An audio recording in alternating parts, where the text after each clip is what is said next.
What's good, everyone? My name is Nate, and today I'm going to be looking at something that everyone in America has had a connection to at some point. That being hundreds of years old of water pipeline infrastructure.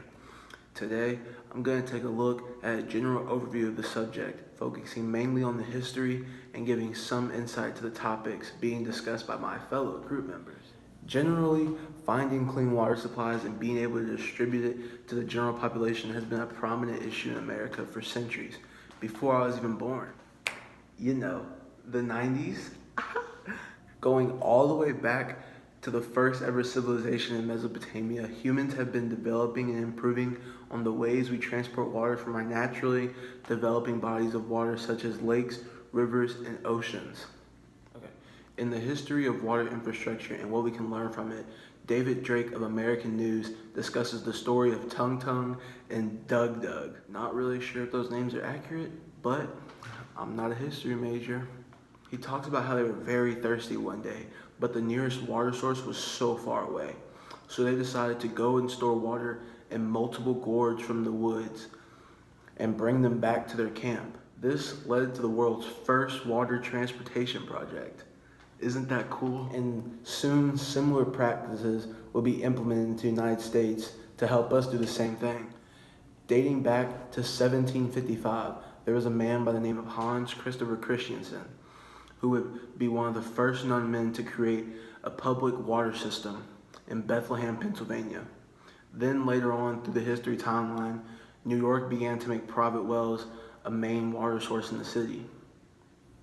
But as many of us know, sanitation was starting to become an issue through disease and sickness spreading through the water, which would actually bring the idea of water treatment plants, in which we still use today.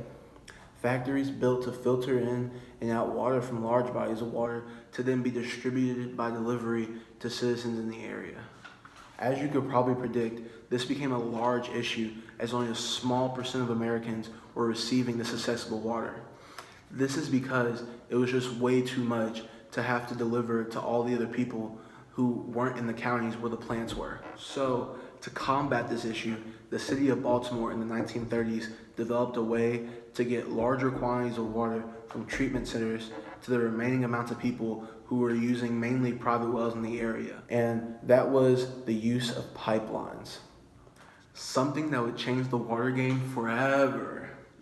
After years of this new system, the Baltimore Water Company began to expand, as expressed in the Privatization of Water Services in the United States, Assessment of Issues and Experiences by Natural Resource Council.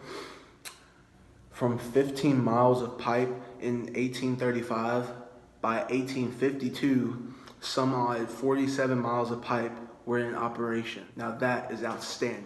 As years go on, many other cities just like Baltimore would join in on this trend of pipelines and begin building their own miles of water pipelines used to carry their water from nearby sources into their own treatment plants and out to their nearby counties filled with Americans wanting accessible clean water. But here is another problem, ladies and gentlemen.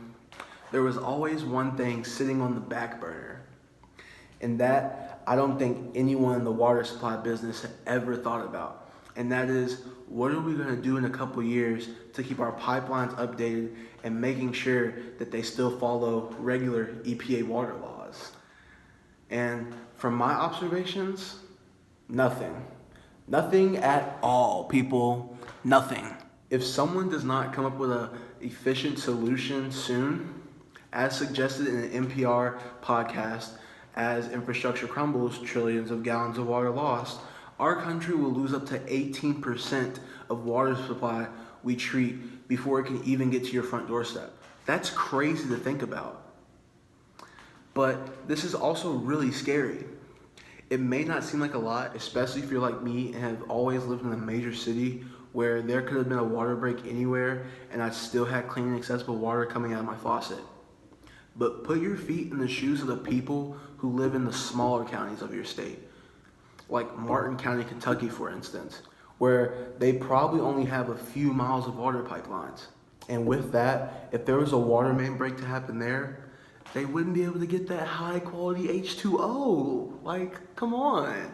Though water main breaks are only a subtopic to the negatives of old water infrastructure.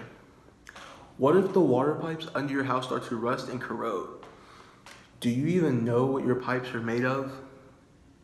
I'll tell you, lead and copper.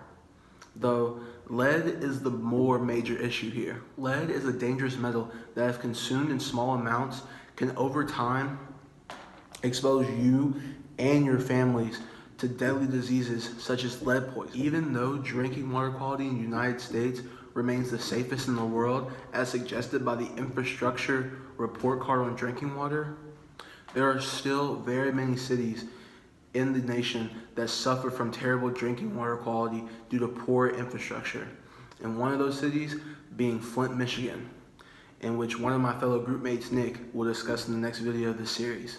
In conclusion, guys, I hope that you all learned a great lesson today about the history of urban pipeline water infrastructure and can take away from this video that there is a serious issue in our nation right now that has been occurring for years and years. And with the information I gave y'all today, I hope you all can go out into the world and strive for change, looking for all different types of ways to prevent future water crisis issues happening within our urban pipeline infrastructure. Thank you, and talk to y'all soon.